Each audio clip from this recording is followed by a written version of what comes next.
Yun, good morning guys. Bali, ang araw natin ngayon is July 26, 2023. May event tayo ngayon dito sa office, dito sa showroom namin, dito sa Mitsubishi Quezon Hub. Bali, kung napapansin nyo, may mga lobo sa likod ko.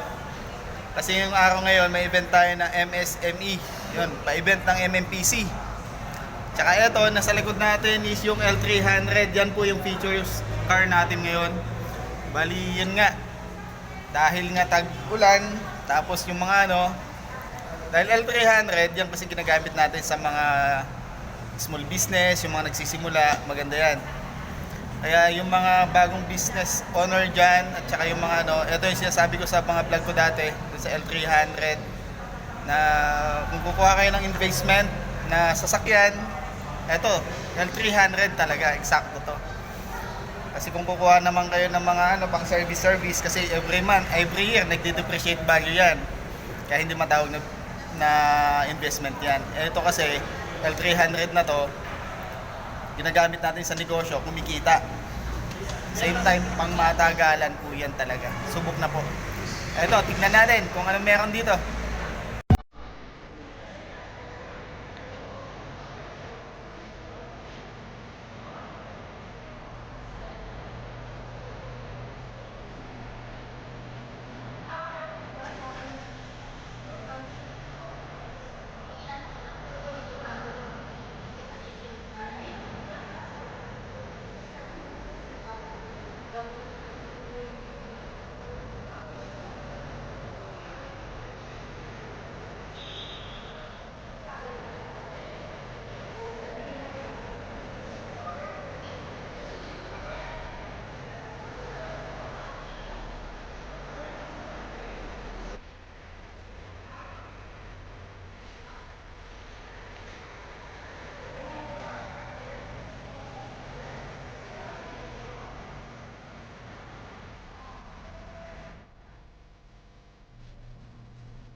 Guys, bali ito yung aircon niya dito sa loob, dito sa likod. Bali dual aircon kasi to.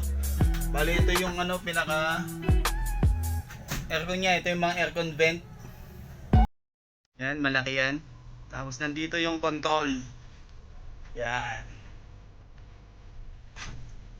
Tapos ito yung sa cabin niya sa harapan.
Okay, ito guys yung event natin ngayon, Mitsubishi Motors MSME Day, July 26, 2023.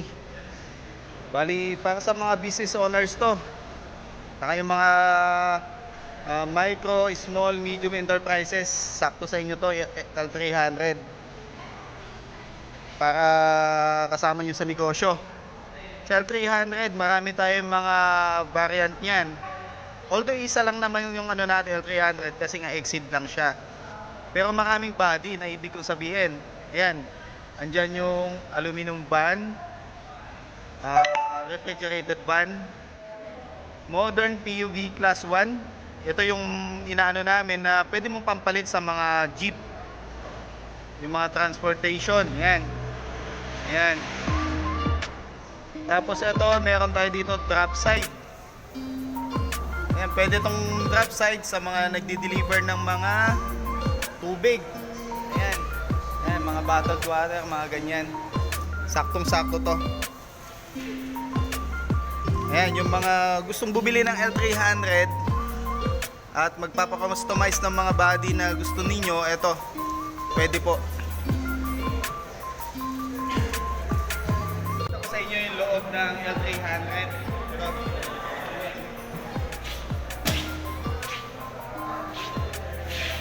Yung L300 natin is usually, ito pa rin naman yung dating model natin, L300.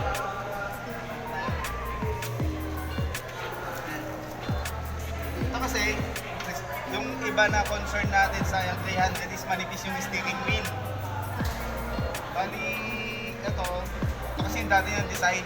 Kaya yung iba, naglalagay na lang talaga ng ano dito, steering cover. Tapos dito, yung sa manibel, yung sa cambio natin is nandito sa may steering din naman, nakalagay pa ulit. Bakit hindi pinapalitan ni Mitsubishi? Ba't hindi nilagay dito or dito? Kasi, ang purpose din naman kasi nito, para lumuwag po yung upuan dito sa loob.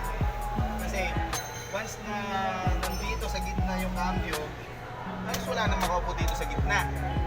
Yun po yun, para ma-maximize at saka yung luwag dito sa cabin natin, dito sa driver, saka yung mga passenger nyo, hindi po masyadong masikip. Para sa biyahe o kaya sa ano, hindi po tayo nangangalay. Yun po yung advantage naman nito. Kung nga lang, sabi ng iba, nahirapan sila. Pero kung sabi ko nga, kung driver ka, dapat ang driver po ang mag-adjust sa sasakyan, hindi po yung sasakyan ang mag-adjust. Ito namang cambio to, same lang din naman po yung reference niya, yung nandito yung cambio sa may gilid, at saka nandito, at saka dito, isa lang po yan ang pagpasok ng mga gearing niya. Ayan guys, oh, malaki kasi ang luwag niyan, pag, lalo kung tatlo kayo nakaupo dito, kasi wala pong nakaharang dyan sa gitna. Pwede pa kayong maglagay kung anong pwede nyong ilagay dyan. Ayan. Yun naman po yung advantage ng cambio na nandito sa steering wheel. Kasi hindi siya kukuha ng space dyan sa gitna.